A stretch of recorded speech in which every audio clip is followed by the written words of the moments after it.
You ask Tiger to solve. This deals with linear equations with one unknown.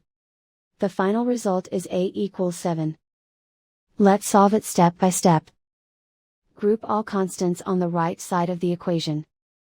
Add 13 to both sides. Simplify the arithmetic.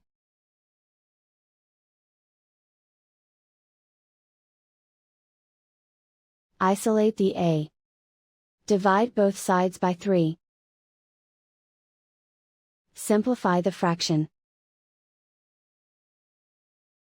Find the greatest common factor of the numerator and denominator.